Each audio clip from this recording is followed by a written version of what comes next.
경계 무상심신민묘법 백천만금난조 하금문견 득수제 헌내열애 진실어 아이게 법장민은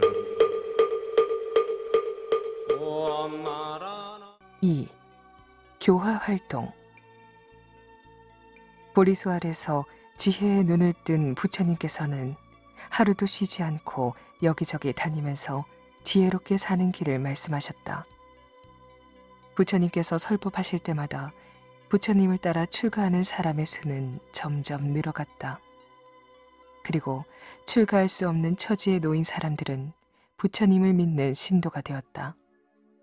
부처님의 설법을 듣고 깨달은 다음 아라한의 지위에 오른 제자가 50여 명이 되었을 때 부처님께서는 그들을 한자리에 모아놓고 전도 선언을 말씀하셨다.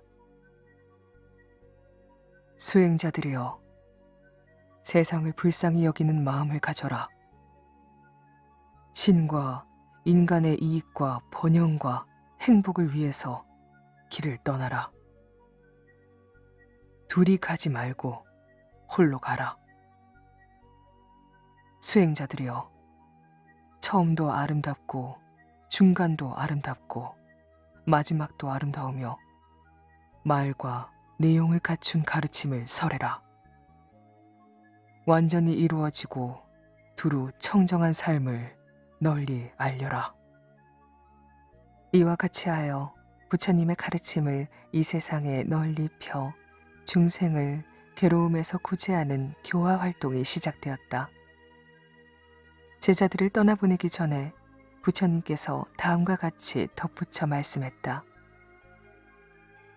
수행자들이여, 출가한 사람으로서 법을 펼 때 남에게 존경받겠다는 생각을 해서는 안 된다. 남을 도울 줄 모르고 법에 의하여 먹고 살려 하면 법을 먹는 아기와 같이 된다. 또 너희가 전하는 법을 듣고 사람들은 기뻐하리라. 그럴 때 너희들은 교만해지기 쉽다. 사람들이 법을 듣고 기뻐하는 것을 보고 자기의 공덕처럼 생각하면 그는 벌써 법을 먹고 사는 아귀가 된다. 그러므로 법을 갉아먹고 사는 아귀가 되지 않도록 항상 겸손해야 한다. 부처님 자신은 바라나시를 떠나 마가다로 향했다.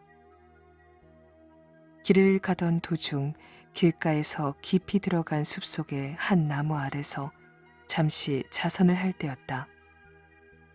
이때 한때의 젊은이들이 숲속 여기저기에서 무엇인가를 찾아다니고 있었다. 나무 아래 조용히 앉아있는 부처님을 보고 그들이 물었다. 한 여자가 도망가는 것을 보지 못했습니까? 사연인즉 그들은 이 근처에 사는 지체 있는 집안의 자제들인데 30명이 저마다 자기 아내를 데리고 숲에 놀이를 왔다고 했다. 그 가운데 한 사람의 독신자만은 기생을 데리고 왔는데 다들 노는 데만 정신이 팔려 있는 동안 기생은 여러 사람의 옷과 값진 물건을 가지고 달아나 버렸다. 그래서 그 여인을 찾고 있는 중이라고 했다. 이와 같은 사정을 듣고 부처님께서 그들에게 말씀하셨다. 젊은이들이여, 달아난 여인을 찾는 것과 자기 자신을 찾는 것 중에 어느 것이 더 중요한가?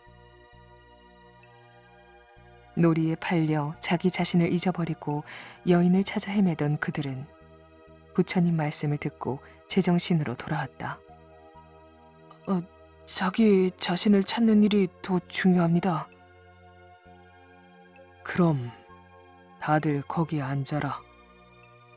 내가 이제 그대들을 위해 자기 자신을 찾는 법을 가르쳐 주겠다. 그들의 마음은 아직 세상에 물들지 않았으므로 이치에 맞는 부처님의 말씀을 듣고 곧 이해했다. 30명의 청년은 설법을 들은 뒤 그 자리에서 출가했다. 그 무렵 네란자라 강변에 있는 우르웰라 마을에는 까샤빠라는 성을 가진 브라만 삼형제가 살고 있었다. 그들의 영향력은 대단하여 맏형은 500명, 둘째는 300명, 셋째는 200명의 제자들을 각각 거느리고 있었다. 그들의 명망은 매우 높았다. 그들은 불의 신 아그니를 섬기고 있으므로 불을 신성한 것으로 믿었다. 그러나 그 브라만 삼형제도 부처님을 한번 만나 뵙고는 지금껏 그들이 섬겨오던 불의 신을 버리고 당장 부처님의 제자가 되었다. 삼형제와 함께 그들을 스승으로 받들던 1000명의 제자들까지 부처님께 귀의했다. 이렇게 되자 마가다 왕국에서 가장 큰 교단이 그대로 부처님의 교단이 되었다. 이제 부처님께서는 1000명이 넘는 제자를 거느리고 라자그리아로 가시게 되었다. 라자그리아는 예전에 부처님께서 까빌라를 떠나 출가의 길에 올랐을 때 들른 적이 있던 곳이고 또 자신의 성도를 기다리는 빈비사라왕이 있는 곳이다. 라자그리아로 가는 도중 일행은 산을 넘게 되었다.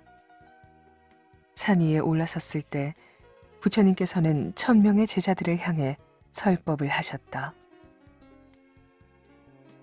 보라, 모든 것은 지금 이글이글 타오르고 있다. 눈이 타고 있다. 눈에 비치는 형상이 타고 있다. 그 형상을 인식하는 생각도 모두 타고 있다. 눈으로 보아서 생기는 즐거움도 괴로움도 모두 타고 있다. 그러면 그것은 무엇으로 인해 타고 있는가?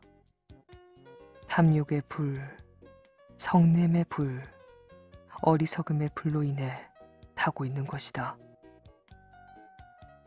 수행자들이여, 이것을 바로 보는 사람은 모든 것에 대한 애착이 없어지리라.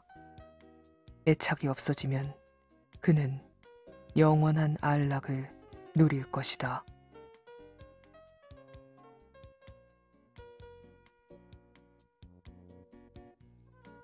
이 설법은 제자들에게 새로운 눈을 뜨게 했다. 지금까지 불을 섬겨오던 그들에게 주는 감명은 말할 수 없이 컸다. 그들은 지금까지 타는 불을 섬겨왔지만 인간의 마음속에서 타고 있는 탐욕과 성냄과 어리석음의 불은 모르고 지나왔던 것이다. 이 자리에서 까샤빠 형제와 1000명의 제자들은 크게 깨달았다.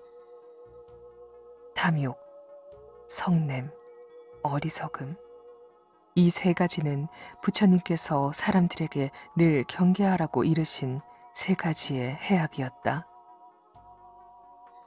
이런 탐진치의 삼독심만 다스리고 제거해도 마음이 편안해진다고 하셨다.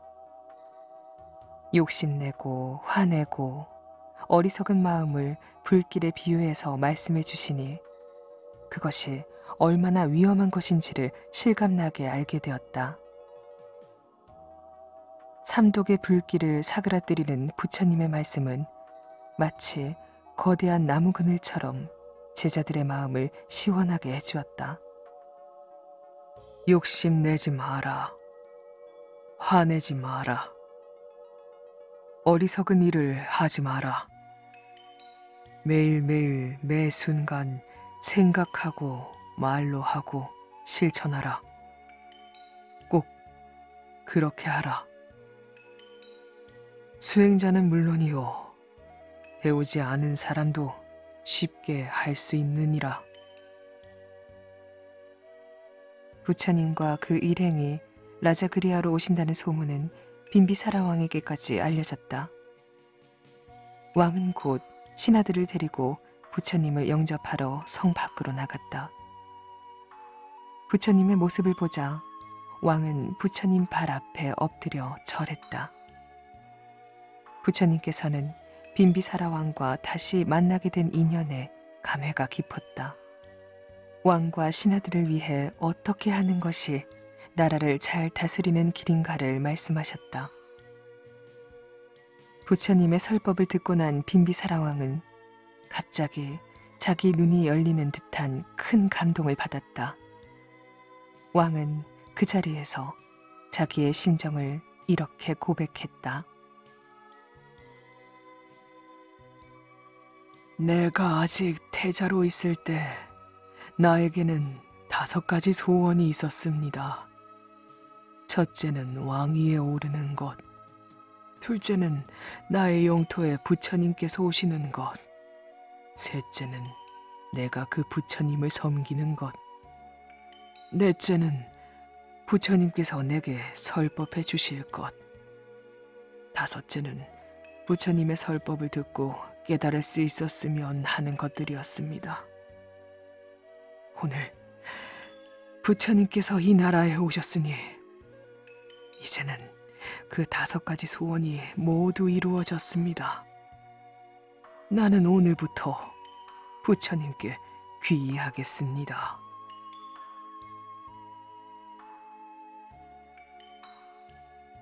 이때부터 빈비사라왕은 한평생 부처님을 섬기는 독실한 신도가 되었다. 그리고 라자그리아 밖에 있는 대숲을 부처님과 그의 교단에 바쳤다. 그러던 어느 날 라자그리아의 한 부자가 대숲에 계시는 부처님을 찾아왔다. 그는 부처님의 설법을 들은 다음 이곳에 집을 지어드리겠다고 자청했다. 이때까지 부처님의 교단은 비와 햇볕을 피할 만한 집이 없었기 때문에 더러는 곤란을 느낄 때가 있었다. 부처님께서는 화려하게 꾸미지만 않는다면 집을 지어도 좋다고 허락하셨다. 이렇게 하여 지은 것이 중림정사이고 이 집은 부처님의 교단이 가지게 된 최초의 절이기도 하다. 이곳을 중심으로 교단은 나날이 번창하고 날이 갈수록 찾아오는 사람들의 수는 늘어만 갔다. 왕으로부터 천민에 이르기까지 부처님의 소문을 들은 사람들은 모두 이 대숲에 있는 절로 찾아왔다. 그리고 부처님을 뵙고 설법을 듣게 되면 누구나 신도가 되었다. 젊은이들 중에는 그 자리에서 출가하여 제자가 된 사람도 적지 않았다. 한편 부처님께서 라자그리아에 오셔서 설법을 시작한 지 얼마 안 되었을 때의 일이다. 라자그리아 사람들은 불안했다. 유능한 젊은이들이 모두 출가해버리지 않을까 하는 걱정이 컸다. 아들이 출가한 집에서는 부모들이 부처님이 우리 아들을 빼앗아갔다고 원망했다. 게다가 산자야 종파의 제자였던 사리뿌따와 모갈라나 같은 유명한 수행자가 250명의 제자를 거느리고 부처님께 귀의해버렸다. 어떤 사람은 부처님의 제자를 보고 비꼬았다. 마가다의 수도 라자그리아에 한 위대한 사문이 나타났다. 지난번에는 산자의 제자들을 유혹하더니 이번에는 또 누구를 유혹하려는가? 한 제자로부터 이 말을 들은 부처님께서는 이렇게 말씀하셨다. 이 같은 비난의 소리는 오래가지 못할 것이다. 또 비난하는 사람이 있으면 이렇게 대답해 주어라. 열애는 법에 의해 사람을 인도할 따름이다. 바른 법에 귀의하는 것을 시기하는 자는 누구인가? 바른 법을 시기하는 자는 모두가 바르지 못한 자들이다. 부처님께서는 스스로 길을 가리키는 사람이라고 말씀하셨다. 만나는 사람마다 괴로움에서 벗어나 지혜롭고 평화롭게 사는 길을 가르쳐 주셨기 때문이다. 자기 자신은 결코 신앙의 대상이나 예배의 대상이 아니라고 힘주어 말씀하셨다. 부처님의 설법은 언제나 듣는 사람의 수준에 따라 달랐다. 의사가 환자의 병을 알고 나서 그 증세에 따라 알맞게 치료해 주듯이 찾아와 묻는 사람들의 형편을 보고 그에게 맞는 방법으로 설법하셨다. 듣고 배우는 사람의 능력에 맞춰 가르침을 주셨다. 작은 질문도 다 받으시고 친절하고 시원하게 궁금증을 풀어주셨다. 잘못된 믿음을 가진 이들에겐 단호하셨다. 근본을 확실히 세워 마음 흔들리지 않게 다잡으셨다. 사람들은 이런 선생님을 처음 보았다. 그랬다. 부처님은 성인이신 동시에 선생님이셨다. 배우고 가르치는 일의 즐거움과 기쁨을 경험하는 사람들이 점점 많아졌다. 부처님께서 사와티의 기원정사에 계실때였다.